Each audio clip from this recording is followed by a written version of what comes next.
morning. We're looking today at the Gospel of Luke, and if you read the newsletter that's in your church mailbox, you'll see that we're kind of leading up to a Stewardship Sunday, which is next week. And I'm going to be frank with you. It's not about my telling you that you have to give. You already know that. But beyond giving, for me, what this is about is learning how to find some grace and some joy and some life in places where it's hard to find life, quite frankly. And so we're going to talk a little bit today about, the theme was, the joy of giving.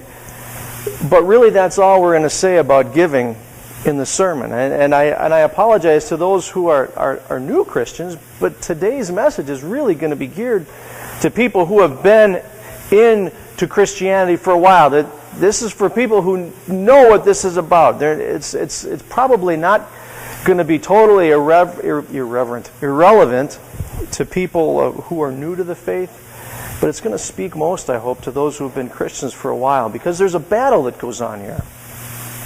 There's a battle that is in our lives daily.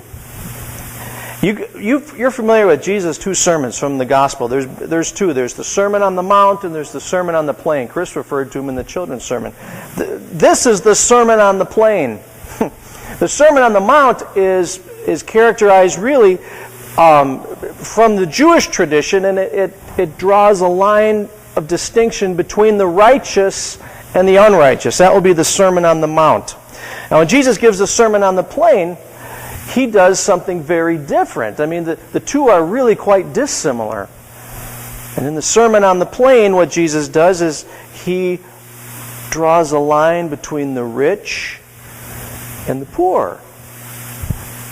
And so when you read these this morning, there's 4 verses of blessings, and there's 4 verses of curses. That's a rhyme.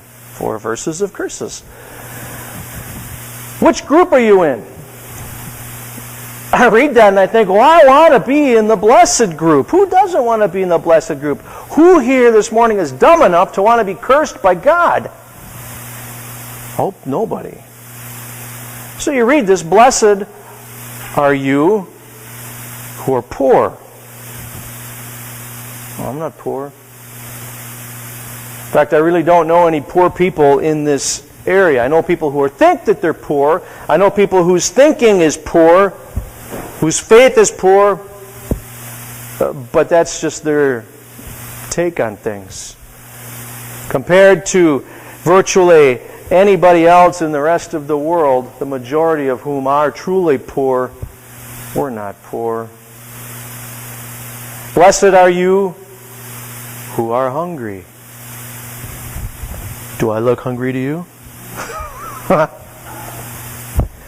Blessed are you who weep. No, today was a good day.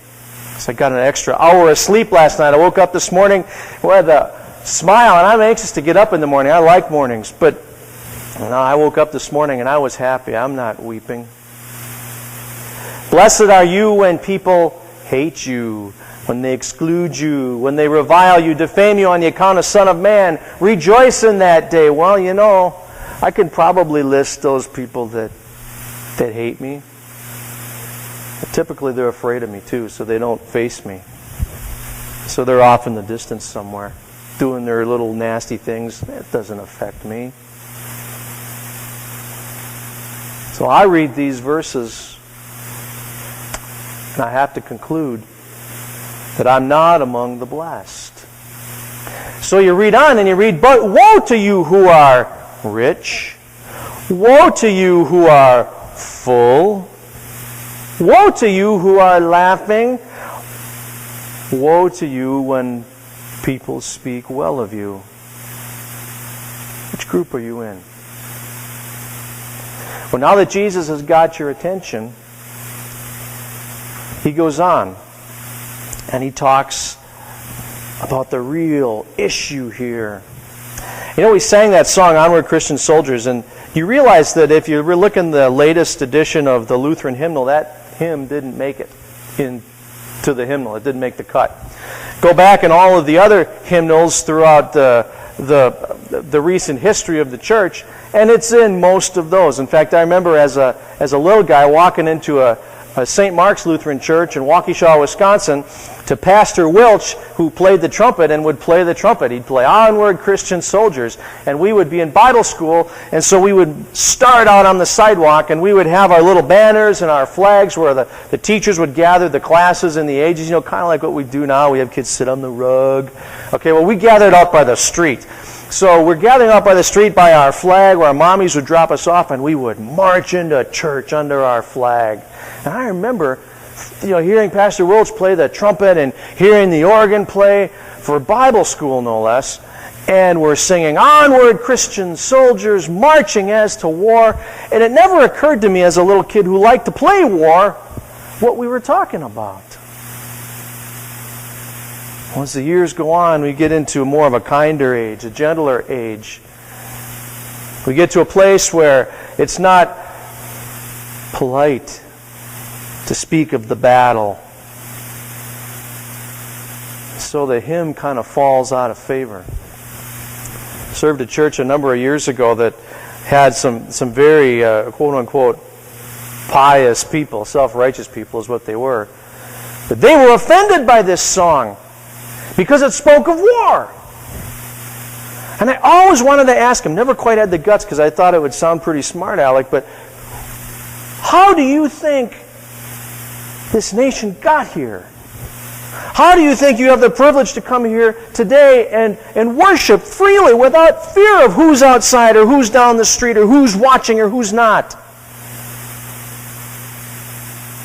How do you think you can lay your head on the pillow at night or wake up in the morning and say, "Lord, forgive me for what I've done and bless me this day"? But that someone has fought a great and mighty battle on your behalf, it's fallen out of favor. What can I say? But I want you to hear clearly this morning that Jesus talks about the real battle in our lives.